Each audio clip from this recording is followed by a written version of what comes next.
There has been an exciting and surprising new leak when it comes to the upcoming Adventures in the Forgotten Realms Dungeons and Dragons Magic set. And I have to say, I am absolutely flabbergasted by their choice at new showcase styles for lands. Magic. I am a wizard! History. I'm an old wizard! The magic historian. My bones hurt. Greetings, owners of fine luxury cardboard rectangles. My friends, I hope the day finds you well. We are here for the joyous experience of talking about new Magic the Gathering cards. I don't know about you guys, but I absolutely fiend for new Magic pretty much constantly. If every day they were like, here's new Magic cards, I would be happy. I know some people start to feel burnt out. I get that vibe, but overall, I just enjoy the exploration and the discovery. And I know that I'm not alone because honestly, the lengths that somebody went to get us this particular spoiler is pretty impressive. So, basically, the story behind how we got this spoiler is that there's a website called Pinfinity, and they've recently teamed up with Wizards of the Coast to do Dungeons and Dragons Magic the Gathering pins based specifically on this upcoming Adventures in the Forgotten Realms set. They do have other D&D pins as well, but we're here to talk about the D&D Magic pins because that's what concerns us as Magic players. So, there's only a set of these 3 pins, and one of them was already fully spoiled, and I'll show you that artwork afterwards because it's a third alternate of Drizzt, right? But that's not a new card. It's already been spoiled. It's just a different treatment. So we will leave that as the dessert to our main course, which is this land right here. Now, this land was actually completely covered on the Pinfinity website, but whoever did it, I guess, used some kind of filter where someone was able to go back and basically undo the work that they had done to hide this from us and capture this image so that we could actually see what this new Magic the Gathering land looks like. And I have to say, in terms of Magic the Gathering lands, this is the absolute wildest land that's ever been created visually. It took me a bit to wrap my head around it. I actually happened to be scrolling through Reddit when I saw this posted, and I saw it originally and I went, oh, it's an old school Dungeons and Dragons module. And then my brain went, wait a minute, why is this in the Magic Reddit? How does this tie into Magic the Gathering? So I looked at it, I'm like, okay, it's a Bugbear Dungeons and Dragons adventure. Again, why is this listed here? And then I looked down and I saw the word land and I'm like, wait a minute. And then I started to read it. I'm like, wait, this is a Magic card? Oh man, that's amazing. So first of all, let's break down the card itself for what it is. So the card is Den of the Bugbear. That's going to be the land's name. Now this is a land that is a rare. When you put it into play, if you control 2 or more other lands, Den of the Bugbear enters the battlefield tapped. Oh, I said when you put it into play. I'm using old school terminology. Anyways, when you put it onto the battlefield, if you control 2 or more other lands, Den of the Bugbear enters the battlefield tapped. So that's interesting to note. If you have a bunch of lands, this land isn't as effective. You have to wait a turn to be able to use it. So it taps for a red mana, and also, and more importantly, it has the ability pay 1 red and 3. Until the end of turn, Den of the Bugbear becomes a 3/2 red goblin creature with, whenever this creature attacks, create a 1/1 red goblin creature token that's tapped and attacking. It's still a land. So this is an amazing concept. This is the first man land in Magic the Gathering's history that just generates additional creatures for free as a side effect of attacking with it. Like when you look at the power level of this card, this is considerable. This is really good for like mono red rush style decks, right? Because if you look at it, when it comes out, if it's one of your first couple lands, you have no setback in terms of it coming into play tapped. It's ready to use right away. Now, if this is your third land or beyond, yes, it's coming into play tapped, but when you're playing a mono red style rush deck, that doesn't matter very much because most of your spells are cheap. You don't really need that much mana. And not needing that much mana also ties into the ability of, later on you can turn this into a creature and swing with it. So it fits nicely into a coming for your face red deck that's super aggressive to start with, but tends to run out of gas, this gives you additional gas and additional body. So from a gameplay state, this seems like a powerful card to me. The fact that it generates additional threats every time you use it is not to be ignored. But I will admit, the most exciting part for me is the showcase style treatment that they've given it. This is absolutely amazing. If you're somebody who played Dungeons and Dragons back around like first edition, second edition Dungeons and Dragons, advanced Dungeons and Dragons, you're going to be very familiar with this red setup for your adventure modules and like your handbooks and things like that, right? It's a very distinctive style that screams out to anybody who is nostalgic for it, and I'm one of those people. So I love every little detail of it, right? They've got the little R12 up in the corner. They've got the yellow / Dungeons and Dragons dungeon module R12, like it's a genuine dungeon module. If you don't know what a dungeon module is, it's essentially an adventure, and it can be something as simple as going into the Bugbear's cave,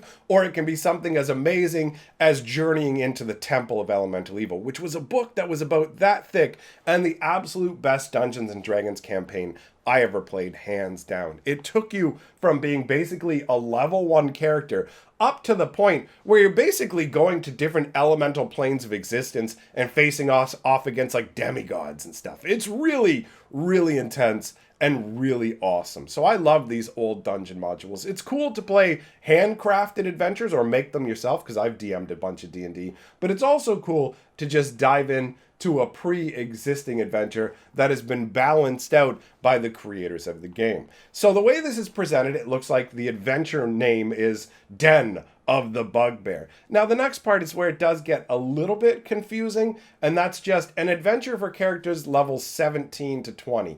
That feels like a really high level to have this adventure set at, right? Because back in the day, like really old school D&D, when it came to levels, once you got up to level 20, if you were playing old enough, that's literally where you're capped. You couldn't go above level 20. And even if you're playing in something that goes beyond level 20, sometimes going beyond level 20 equals actually aspiring to become a god yourself. So we're talking the most powerful, insanely strong wizards, warriors, all of that, facing off against bugbears. Now, if you don't know what bugbears are essentially cousins to goblins. They're like goblins, bigger, meaner, kind of more evil, and somewhat lazier cousins. So bugbears tend to find goblins and force them to serve them, right? That is one of the things that bugbears are known for. It's like, serve me, goblins, or you'll be destroyed. And goblins get somewhat annoyed by the bugbears and their threats and the fact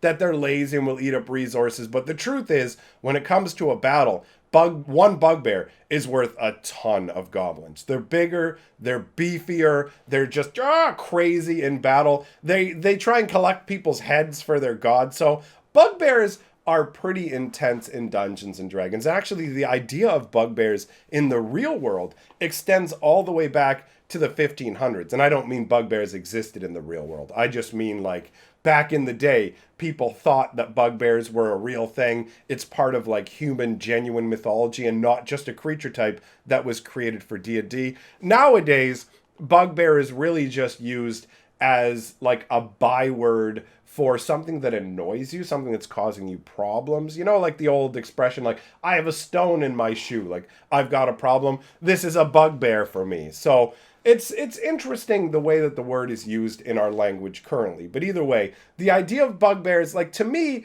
there's something that, I don't know, maybe you have like level like 2, level 3, maybe level 4 characters dealing with, like goblin tribes that are being ruled over by bugbears. Could be a genuine threat for them at that level, but level 17 to 20, there's got to be something else crazy going on. Like these bugbears are serving some demon lord, or one of the bugbears, maybe its chieftain, is like a polymorphed evil dragon. Like there needs to be some really deep threat for it to be level 17 to 20. But ultimately, that's a very minor nitpick. Now, when we look at the artwork, it's absolutely gorgeous. It genuinely looks like the kind of artwork you would see on the cover of a Dungeons and Dragons adventure, right? You can see what looks like an elven mage with a crazy curled, like his staff's got this crazy curled horn at his hip. He's getting ready to, or is in the process of casting a spell on this bugbear that is being backed up by the little goblins. You can see in the artwork that the bugbear is definitely bigger and more intimidating than goblins. And bugbears look similar to goblins, but they have this like bear style nose. But look at the big beefy arms on this guy. It doesn't matter that he just has a basic club. That's going to be more than sufficient to do some serious damage. And it's interesting to note that unlike a majority of Magic cards, when you see them, you wouldn't see, like, if this was a card that was based on bugbears, you wouldn't normally see an elf in the front facing off against them, right? This artwork would just be shown more from the perspective of us seeing through this elf's eyes, where we would see the bugbear rearing back with his club ready to strike, flanked by these goblins with spears that are giving him backup, but we wouldn't see the elf itself. And also, it's interesting to note that this is a land card, right? And the land itself is just a background feature. You can see that it's this icy cave that the bugbears reside in, but the ultimate focus is very clearly on the bugbear itself battling against this elven wizard. So it's a big departure from the normal stylization for Magic the Gathering lands. And I have to say again, I absolutely love this as a concept. And it does give us the information that things like bugbears aren't going to be given their own creature type. They've instead decided to treat basically a bugbear as if it's a 3/2, right? Because this isn't Den of the Bugbears. This is Den of the Bugbear. It's just one bugbear. That's another reason the whole 17 to 20 level kind of threw me for a loop. But either way, you can see hobgoblins are like gigantic ogre strength creatures being 3/2. And honestly, I think the decision to keep this as generating turning it into a goblin when it activates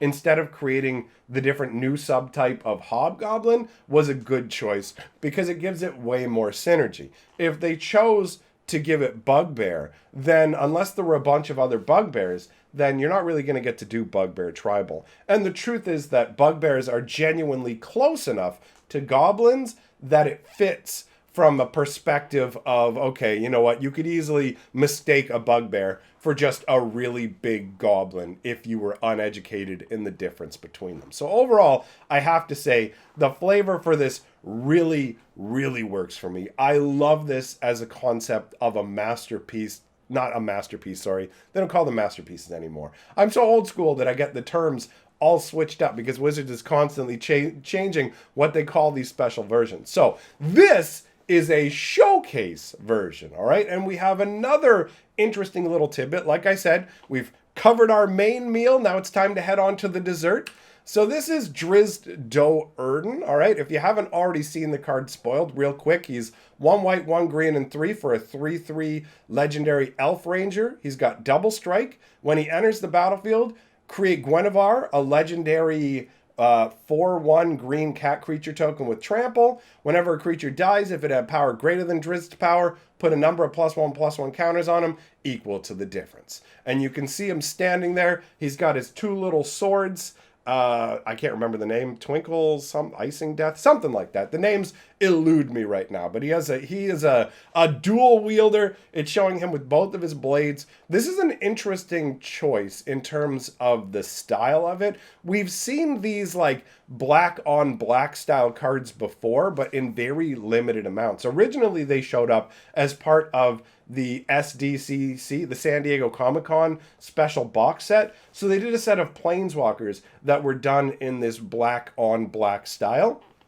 And it appears that they've chosen to give Drizzt this treatment as well, which is interesting because this is literally the 3rd variant that we are seeing of this particular card. So it makes me wonder just how many different variations are we going to see in the future going forwards as Wizards keeps expanding on different variants, different stylings, expanded borders, regular foils, etched foils where the whole thing's foiled, etched foiled where just tiny parts of it are foiled, art highlights. Like, there's so many different styles that has become very difficult to keep track of. But ultimately, I do like having variety to choose from, so you can choose what you like the best. It does make it difficult for people who want to collect everything for sure, but for somebody who's picking and choosing, it's just basically now a buffet of different variations. So I like it from that perspective, and I think the black on black style with the changing of having the blades of the swords not in that style and the green rune circle in the back is an interesting modification on that style, because I'll be real, the black on black style originally didn't appeal to me as much because it can be pretty hard to make out what's going on the card half the time unless you have it like right up to your face. So this looks like a nice compromise where you keep the concept but tweak it to be a little more visually engaging. So that wraps up our discussion of today's leaks. Let me know your thoughts in the comments below. If you enjoyed the video, give it one of them thumbs up, because YouTube likes when that happens, and it also shows me people are liking what's going on. So, big thank you to all of my patrons, and I will see all of you, my friends, next time.